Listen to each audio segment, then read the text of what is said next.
ஒரு குட்டி கதை ஃபார் மோட்டிவேஷன் சொல்லட்டுமா? ஒரு ஊரில் ஒரு வீடு இருந்துச்சாம். அந்த வீட்டில் க்ளீனிங் பண்ணாங்களாம். வருஷத்துக்கு ஒரு தடவை க்ளீன் பண்ணுவாங்களாம். அந்த மாதிரி க்ளீன் பண்ணாங்களாம். அது வந்து ஒரு 3 மாடி வீடாம். தட் இஸ் 1, 2, 3 ஃப்ளோர் இருக்கிற வீடு. ஓகேவா? அங்கே க்ளீன் பண்ண வந்தவர் என்ன பண்ணார், எல்லாத்தையும் பக்காவாக க்ளீன் பண்ணார். அப்போ அந்த வீட்டோட ஓனர் அம்மா என்ன சொன்னாங்களாம், எல்லா ஜன்னலையும் இருக்கிற மஸ்கிட்டோ நெட்டை கழட்டிடு அப்படி சொன்னாங்களாம். அவர் என்ன பண்ணியிருக்காரு, எல்லா ஜன்னலில் இருக்கிற மஸ்கிட்டோ நெட்டையும் கழட்டிட்டு எல்லாத்தையும் ஃபுல்லாக க்ளீன் பண்ணி எல்லாத்தையும் காய போட்டாராம். காய போட்டுட்டு அவர் என்ன பண்ணிட்டாருன்னா, எல்லாத்தையும் தனித்தனியாக எடுத்து வைக்காம 3 ஃப்ளோருக்கும் இப்போ இமேஜின் 3 ஃப்ளோர்லேயும் ஒரு ஃப்ளோரில் ஒரு ஜன்னல் தான் இருக்குதுன்னு வச்சுக்கோங்களேன். ஸோ 3 ஜன்னலுக்கு 3 தட் இஸ் வாட் அந்த மஸ்கிட்டோ நெட்டு தான் இருக்குது. அவர் என்ன பண்ணிட்டார், எல்லாத்தையும் கழட்டி ஃபுல்லாக கழுவிட்டு எடுத்துகிட்டு வந்து மாட்டும் போது என்ன ஆகிடுச்சுன்னா, அவருக்கு எதை கொண்டு எங்கே மாட்டுறதுன்னு தெரியல. ஏன்னா எல்லாமே ஒரே சைஸ் ஜன்னல். ஸோ அவர் கஷ்டப்பட்டு ட்ரை பண்ணி அவருக்கு வந்ததை வச்சு ஏதோ எடுத்துகிட்டு வந்து 3த்தையும் போட்டு ஒட்டி விட்டுட்டார். பட் ஆக்சுவலி என்ன ஆச்சுன்னா, ஓனர் அம்மா அதுக்கப்புறம் தான் பார்க்குறாங்க, 3 ஃப்ளோர்லேயுமே ஒட்டி இருக்கிற அந்த சைஸ் ஆஃப் மஸ்கிட்டோ நெட்டு எக்ஸாக்டாக ப்ரிசைஸாக செட் ஆகலை. அப்படின்னா என்ன அர்த்தம்னா, 3வது மாடியோட மஸ்கிட்டோ நெட்டு ஃபஸ்ட் ஃப்ளோரில் இருக்குது, ஃபஸ்ட் ஃப்ளோரில் இருக்க வேண்டியது செகண்ட் ஃப்ளோரில் இருக்குது, இல்லை செகண்ட் ஃப்ளோரில் இருக்க வேண்டியது தேர்ட் ஃப்ளோரில் இருக்குது. இந்த மாதிரி ஏதோ ஒரு கொலாப்ஸ் நடந்துருச்சு.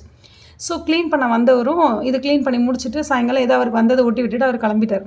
லேட்டராக தான் வந்து ஓனர் அம்மா கண்டுபிடிச்சிருக்காங்க இந்த மாதிரி ஒரு ப்ராப்ளம் இருக்குன்னு.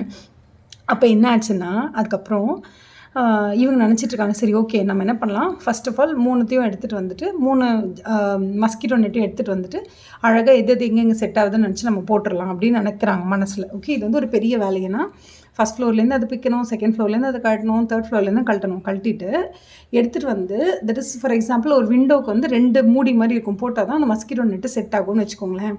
இப்போ நீங்கள் என்ன பண்ணணும்னா, மொத்தமாக தட் இஸ் ஒரு விண்டோவுக்கு 2 கவர் பண்ணுற மாதிரி இருக்கும், 2 டோர் கவர் பண்ணுற மாதிரி இருக்கும். அந்த மாதிரி மொத்தம் 6 டோர் இருக்குது.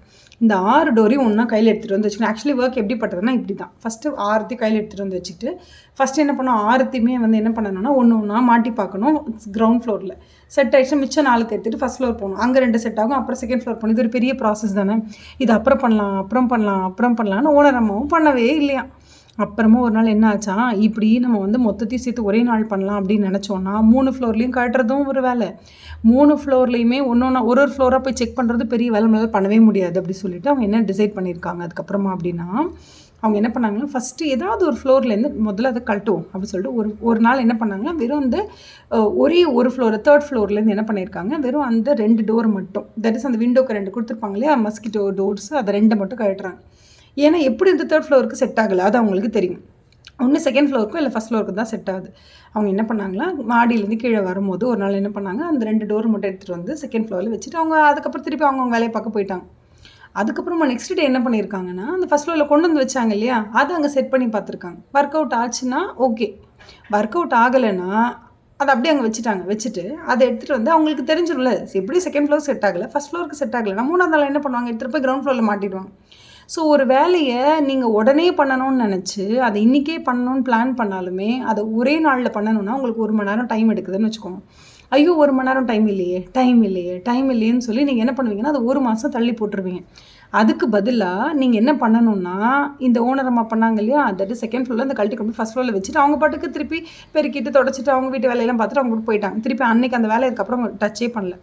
அந்த ஒரு நாளில் மைக்ரோ ஒர்க் அவங்க என்ன பண்ணாங்கன்னா, ஃபஸ்ட் ஃப்ளோர்லேருந்து தட் இஸ் டாப் ஃப்ளோர்லேருந்து மிடில் ஃப்ளோருக்கு கொண்டு வந்துட்டாங்க, எல்லாத்தையும் கொண்டு வந்து வச்சுட்டு அவங்க வேலையை பார்க்க போயிட்டாங்க. செகண்ட் டே தான் அதை பொருத்தி பார்க்குறாங்க, செட் ஆகலைன்னு உடனே அதை அப்படியே வச்சுட்டு அவங்க பாட்டுக்கு அவங்க வேலையை பார்க்குறாங்க. தேர்ட் டே என்ன பண்ணுறாங்கன்னா, அந்த பொருந்தாத ஒரு டோர் இருக்குல்ல, அதை first floor that is ground ஃப்ளோருக்கு எடுத்துகிட்டு வந்துட்டு அதை மாட்டி விட்டுட்டு போயிடுறாங்க. ஸோ இதே மாதிரி நம்மளும் என்ன பண்ணணும் அப்படின்னா, படிக்கும் போது இப்போ ஒரு சாப்டர் எடுக்கிறோம், நம்ம படிக்கணும்னு நினைக்கிறோன்னா, இந்த சாப்டரை படிக்கிறதுக்கு எஃபர்ட் பலமாக தேவைப்படும் தான், நான் இல்லைன்னே சொல்லலை. அது எந்த சாப்டராக இருந்தாலும் சரி, ஆடிட்டாக இருந்தாலும், எஃப்ஆராக இருந்தாலும், ஏஎஃப்எம்மாக இருந்தாலும், எந்த சப்ஜெக்டாக இருந்தாலும், எந்த சாப்டராக இருந்தாலும் ஒரு எக்ஸ்ட்ராடினரி எஃபர்ட் இருந்தால் தான் ஒரு சாப்டரை நம்மளால் படித்து முடிக்க முடியும். அதுக்குன்னு அந்த என்டையர் எஃபர்ட்டையும் நம்மளால் ஒரே நாளில் போட முடியுமான்னு கேட்டால் போடலாம். எப்படி போடலாம், இருக்கிற 6 பேப்பருக்கும் என்டையர் எஃபர்ட்டை எல்லா நாளும் 6 பேப்பருக்கும் நம்மளால் போட முடியுமான்னு கேட்டால் போட முடியாது. அதுக்காக நம்ம என்ன பண்ணுவோம்னா, ஓகே இது அப்புறம் பார்த்துக்கலாம்னு விட்டுட்டே இருப்போம். அந்த மாதிரி தயவு செஞ்சு விடாதீங்க. ஒரு ஒர்க்கை ஒரே நாளில் பண்ணால் 1 மணி நேரத்தில் நீங்கள் பண்ணுறீங்கன்னா, இதையே 10 நாளில் பண்ணிங்கன்னா டெய்லி 10 மினிட்ஸ் பண்ணால் போதும். நான் ஆல்ரெடி உங்களுக்கு வந்து சாய் வாலா ஸ்ட்ராட்டஜி சொன்னேன். ஒரு கடையில் ஒரு பையன் டீ கடையில் வேலை பார்த்துக்கிட்டே கூட குட்டியாக நோட்ஸ் எல்லாம் வச்சுக்கிட்டு ஃப்ளாஷ் கார்ட்ஸ் வச்சு படிச்சுக்கிட்டே இருந்தானாம். ஸோ அந்த மாதிரி நீங்கள் என்ன பண்ணணும்னா, எல்லா வேலையும் ஃபுல் சாப்டரையும் நான் உட்காந்தா கம்ப்ளீட்டாக A to Z படித்து முடிச்சுட்டு பர்ஃபெக்டாக படித்து முடிச்சு தான் எழுந்திருப்பேன் நீங்கள் நினச்சிங்கன்னா 6 பேப்பரோட ப்ரிப்பரேஷனுமே எல்லா நாளுமே உங்களால் எஃபர்ட்டை ஃபுல் டைமாக போட முடியுமான்னு கேட்டால் போட முடியாது. ரீசன் நம்பர் 1, என்டையர் சிச்சுவேஷனும் உங்கள் கண்ட்ரோலில் கிடையாது. ரீசன் நம்பர் 2, சில நேரங்களில் உங்களுக்கு உடம்பு சரியில்லாமல் போகலாம். சில நேரங்களில் நீங்கள் படிக்கிற டைமில் உங்கள் வீட்டுக்கு கெஸ்ட் வரலாம். சில டைமில் உங்களுக்கே படிக்க முடியாத அளவுக்கு உங்களுக்கு யூ டோன்ட் ஃபீல் வெல். அந்த மாதிரிலாம் இருக்கும்போது நீங்கள் என்ன பண்ணணும்னா, இன்ஸ்டெட் ஆஃப் சிம்ப்ளி அதை ப்ரோக்ராஸ்டினேட் பண்ணி நாளைக்கு பண்ணிக்கலாம் அப்படின்னு நினைக்கிறத விட, அது ஒரு 10 கம்பார்ட்மெண்ட்ஸாக பிரிச்சுருங்க. அந்த ஒரு சாப்டர் 10 கம்பார்ட்மெண்ட்டாக பிரித்து விட்டுருங்க. பிரிச்சுட்டு இன்றைக்கி நீங்கள் என்ன பண்ண போகிறீங்க, சும்மா டாப்பிக்கோட அதாவது அந்த சாப்டரோட நேம் ஒரு 10 வாட்டி படிச்சு வைங்க.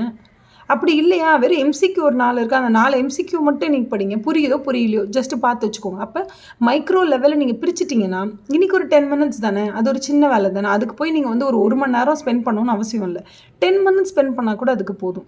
அந்த மாதிரி நீங்கள் குட்டியாக அங்கங்கே குட்டி பாக்கெட்ஸ் ஆஃப் டைம் கிடைக்கும் போது நீங்கள் என்னெல்லாம் படிக்கணுங்கிறத முதல்ல நீங்கள் ஃப்ரீ டைம் கிடைக்கும் போது என்ன பண்ணணும்னா, ஒன்றுமே இல்லை. இப்போ நீங்கள் ரேஷன் கடைக்கு போகிறீங்க, ரேஷன் சாமான் வாங்க சொல்கிறாங்க உங்கள் அம்மா அப்படின்னா, எந்த அம்மா இப்போ சொல்கிறது இல்லை, பட் சப்போஸ் நான் சும்மா ஒரு எக்ஸாம்பிளுக்கு சொல்கிறேன். உங்களை ஏதோ ஒரு கடைக்கு அனுப்பியிருக்காங்க, ஒரு மளிகை கடைக்கு அனுப்பியிருக்காங்க, ஏதோ வாங்கிட்டு வர சொல்கிறாங்க. நீங்கள் வெயிட் பண்ணுறீங்க, க்யூவில் வெயிட் பண்ணுறீங்க பில் போடுறதுக்குன்னு வச்சுக்கோங்களேன்.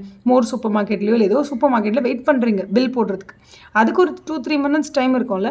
அந்த 3 மினிட்ஸ் அந்த க்யூவில் நிற்கும் போது நீங்கள் என்ன பண்ணலாம்னா, ஒரு 2-3 ஃப்ளாஷ் கார்ட்ஸ் மாதிரி வச்சுட்டோம், இல்லை 2-3 கீவேர்ட்ஸ் வச்சுட்டோம், இல்லை ஒன்றுமே கிடையாது, சாப்டர் நேமை படிக்கிறது, இல்லைனா வெறும் ஸ்டாண்டர்ட்ஸ் ஆன் ஆடிட்டிங் இதோட நேம்ஸை மட்டும் படிக்கிறது, இல்லை அக்கௌண்டிங் ஸ்டாண்டர்டில் இருக்கக்கூடிய சும்மா ஒரு 4 MCQ அட்டன் பண்ணுறது.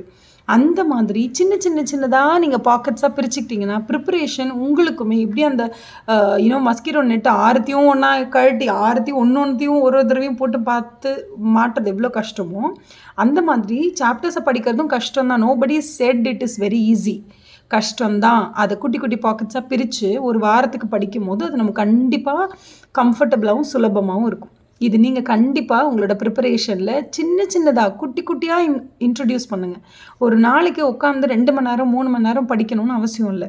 ஒரு நாளைக்கு ஸ்டார்ட் வித் 5 மினிட்ஸ், சும்மா ஒரு 5 மினிட்ஸ், சும்மா ஒரு 10 மினிட்ஸ் அப்படின்னு உங்கள் பிரெயினை நீங்கள் முதல்ல ட்ரெயின் பண்ணுங்கள். அப்போ ஆட்டோமேட்டிக்காக நீங்கள் கொஞ்சமாக அதை படிக்கும் போது you will develop a kind of okay இந்த சப்ஜெக்ட் நமக்கு தெரியுது, ஓகே இந்த MCQ நமக்கு தெரியுது அப்படிங்கிற மாதிரி இருக்கும்.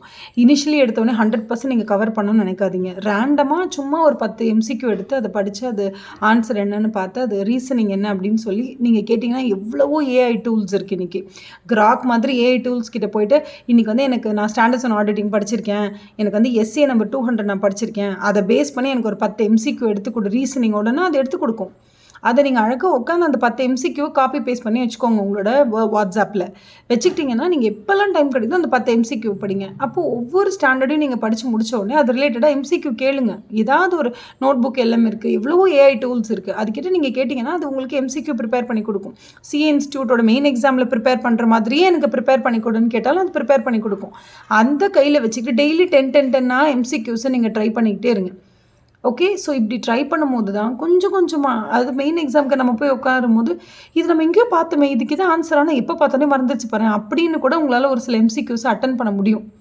சிறுக சேமிச்சாதான் மெயின் எக்ஸாமில் பயங்கரமான ஒரு அவுட்புட் வரும். அதனால் எல்லாத்தையும் ஒரே நாளில் உட்காந்து ஃபுல் எஃபர்ட்டை போட்டு நான் வந்து பெரிய அப்பா டக்கர் அப்படின்னு ட்ரை பண்ணாமல் சின்னதாக 5 மினிட்ஸாக 10 மினிட்ஸாக பிரித்து அந்த வேலையை செஞ்சு முடிச்சிருங்க. ஒரு மாதம் வேலையை தள்ளி போடுறத விட 10 நாளில் பிரித்து செய்கிறது ஒன்றும் அசிங்கம் கிடையாதுல்ல. அதனால் do that. You will definitely appreciate at the end of the day இந்த டெக்னிக் எனக்கு ஒர்க் அவுட் ஆகுது மேம்னு நீங்கள் சொல்கிறீங்களா இல்லையா பாருங்கள். ஓகேவா? All the best. பாய்.